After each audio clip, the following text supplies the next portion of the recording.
Hey everyone. This week's lectures will be focused on the context of the European witch hunts. And in this lecture, I would like to really look at some of the characteristics of the witch hunts and characteristics of the witches themselves that were true across many of the European witch hunt experiences. So in any discussion of the witch, the first thing you're going to ask me to do is define it. And I'm not exactly going to give you one clear-cut definition for a witch because when we're talking about witches in so many different cultures and societies, we have a very broad group of people that fall into that category.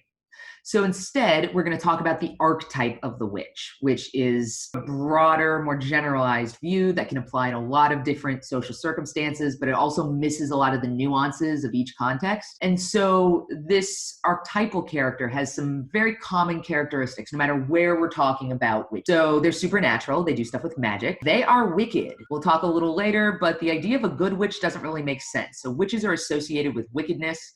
Most importantly, they're associated with social tensions, social crisis, and then to a certain degree, they're associated with femininity. So either witches are women themselves, or they are men who are associated with things that women are associated with, social tensions and disruptions, family, etc., etc.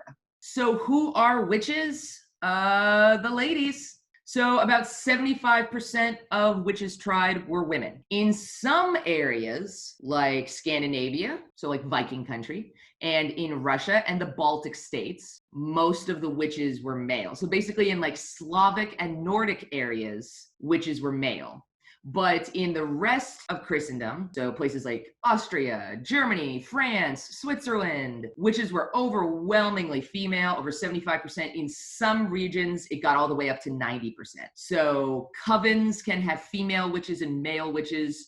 If they're a male witch, we call them a male witch. Like we still use the term witch. We don't use a different term. I've talked a little bit about how witches are always associated with black magic and malevolence, and that's very consistent through the European experience. It is only the 20th century where we start really seeing that conception of the white witch, the good witch. You had people who fought witches by using magic who were good people in, previous mythoses, but they weren't called witches. She was called a sorceress or something else. But in the 20th century, we come up with this concept of white witches who use magic to do good, the Glenda the Good Witch. But this is really problematic. It doesn't actually make sense within the conception of the witch. In other words, we call them good witches, but they're not witches. If they're good, they're not witches. You can't be good and a witch. A witch is automatically an evil archetype. It's automatically maleficent. So why women? There are a lot of pre-existing myths of wicked women. So we already have imbued in ancient mythologies and then also imbued in our highly misogynistic Christianity, stories that tell us that women are evil, wicked, do wicked things like kill children, etc. Women were more likely to refuse to conform to religion, whether it's Catholicism or Protestantism, because Christianity was already misogynistic. In other words, if you belong to a religion that tells you that you're a terrible person and you're shitty and you're a second-class citizen, you're more likely to rebel against that than if you belong to a religion that says you're the dominant gender, you get to run everything, you own the household, you can do what you want. So women were more likely to rebel against religion. And if you're more likely to not conform, you're also more likely to fit into the category of people who aren't conforming and that pisses other people off. So women are more likely to be disobedient to the systems that witches are disobedient to. So women and witches go together, right? Women were also associated with carnality, with sexuality, with unbridled sexual desire. So because men were attracted to women and couldn't handle that attraction, they associated women with unbridled sex and then killed them for being witches. Just so we're clear about that. If that's not fucked up, I don't know what is. In addition, women were already, in many cases, healers. So they were already people, because when we're talking about the European Middle Ages, people didn't have doctors. There weren't hospitals. The concept of a hospital hadn't been invented yet. There was maybe somebody in your village that understood herbs and understood traditional medicine and understood childbirth. So Who were midwives? Women. Who were herbalists? Women. Who were the ones that were good at putting together medicines? Women. Well, I don't know. If I put together some herbs and it cures somebody of something, that must be magic. Whoa, magic, witchcraft. So because women were literally the ones healing people, they were accused of witchcraft. So there are all of these pre-existing notions of misogyny that build up over time in Europe and make women the obvious targets. Again, not the only targets, but the obvious targets. Witches often were old, and part of that is because they had experience as healers and midwives, but also they were physically weaker, and yet they had influence. How could that be? It must be witchcraft. They're obviously not strong, and that's why they're influential. Sometimes old people grow senile, start talking to themselves, start hearing voices, and this is a natural part of the aging, right? This is dementia, this is Alzheimer's, this is all of these conditions that exist in old age, but we didn't have terms for back in the 1200s. She's talking to somebody that's not there. She's hearing voices in her head. She's speaking gibberish. Clearly, it must be interacting with the devil. And then finally, old people tend to be eccentric. When you reach a certain age, you stop giving fucks. You stop giving fucks. I'm 37, I give far fewer fucks than I did when I was 17. And when I'm 57, I expect to give 0 fucks, right? So older people give no fuck, which means if they see a priest in their community or a religious person in their community doing something shitty, they'll be like, yo, that person's doing something shitty, and call them out because they give no fucks. Well, who are witches? The people who give no fucks. The people who will say anything, the heretics, the people who will cause social disorder by being like, no, I'm gonna speak my opinion, I'm gonna speak my mind. So old people, especially old women, were just confusing and annoying to men in power. Witches, there must be witches. And there's a rural urban divide, and like this shouldn't be surprising. In the medieval ages, if you lived in a rural area, you couldn't read, you definitely couldn't do complex math, you probably didn't have a particularly intellectually complex life, you pretty much like moved farming equipment through mud and made babies and hoped they didn't all die. And so mob panic was much easier amongst uneducated population. People live in communities where everybody knows everybody else's name, right? If you came from a small town, I came from a small town, I knew everybody who was my age, literally everybody in my town. When you live in tight-knit communities, everybody knows everybody else's business. Everybody knows everybody else's lies. Everybody else knows everybody's affairs. Everybody knows who's cheating on their husband. Everybody knows who's cheating their neighbor out of money. Everybody knows your lies and your sins.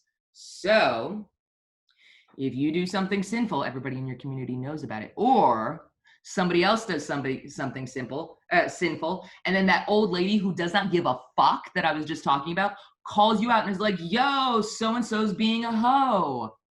And then everybody turns and is like, that old lady's got to be a witch. Because we all know that that girl's being a hoe, but none of us talk about it. And now you got to come up and spoil everything. We are all just being shh about it because she's the town hoe, right? In other words, when you are in a tight-knit rural community where you have a small population out in the middle of the elements by itself, and most of it is uneducated and backwards in medieval Europe, that's when you get mob panics. That's when you get witch hunts.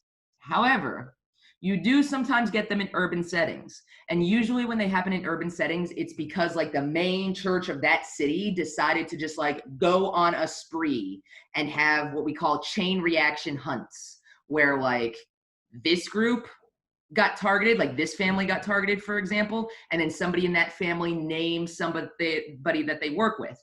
And then that entire street of shopkeepers gets interrogated, and 5 of them are chosen as witches, which then their families get accused of witchcraft, right? So it's kind of like connecting the dots, chain reaction, like dominoes of how the witch hunt spread through cities. Whereas in rural locations, it's just like, fuck that bitch. So these kind of attitudes and these kind of social contexts led to witch hunts, but not all witch hunts were the same. And one of the big differences between various witch hunts are the hunt size. So sometimes you would have just individual witches get like pulled out, where communities are like, she's a witch, she's terrible, I hate her, she's frightening, she speaks out against authority, she's quirky and doesn't follow the religious rules. So we're going to go after her individually. So there are examples of individual or small persecutions, but these aren't necessarily hunts. And then you have small panics, which are medium-sized huns, 5 to 10 people being executed. Like that's a small scale. Like we had a little panic there. We had a little freak out. We got rid of half a dozen people that freaked us out. Now we're good. But then you have mass hysterias. And these are what were incredibly troubling during European history. We see these in various periods in Germany, in France, in Italy, in Switzerland, in Austria. And this area during this time are not separate countries. This is before any of these are countries. So this was just a big ass European countryside ruled by small kings, big kings, feudal lords, etc. But you would have like one small trial that's executed half a dozen people, and then 2 villages over, someone's like, yo, I just heard about that trial that they had and they got rid of some witches. You know, maybe we have witches. And then they would have a trial. And then, right, it almost was like spreading like a virus, like a wildfire caught. And it was like here, and here. 2 years later, no more witch hunts. It's all over. And of course, socioeconomics matters. We are going to see more and more people screaming about witches here in the US as the recession hits. And I don't mean literally being like, let's burn the witch, but like social ostracization and all of the things that we associate with witch hunts. When poverty increases, people look for scapegoats. So I was wealthy. I had this amazing farm because like in the Middle Ages, that's pretty much what you could have. Like you had this great farm. That was pretty much it. It was the Middle fucking Ages. And you had this great farm. And then out of nowhere, you have all of this terrible weather for like 2 years straight. Your farm is ruined. Your family is poor. And you know what? You want to blame someone. Now, you're not going to blame God for the bad weather because like then you wouldn't get into heaven. Don't piss off God. So who are you going to blame? It's got to be a witch. Got to be a witch, right? So a lot of the weather magic and accusations like that come out of increased poverty. When we're talking about not poor people, when we're talking about the wealthy elites and the upper class, then witchcraft accusations are about trying to get somebody out of the way, like Game of Thrones style. Whew. Okay, guys, that was a big one. Let's wrap it all up. Thank you so much for listening to this background on witches. And please go back and make sure you understand the Levak text. We're going to be talking about it more in section this week. Thanks so much for your time.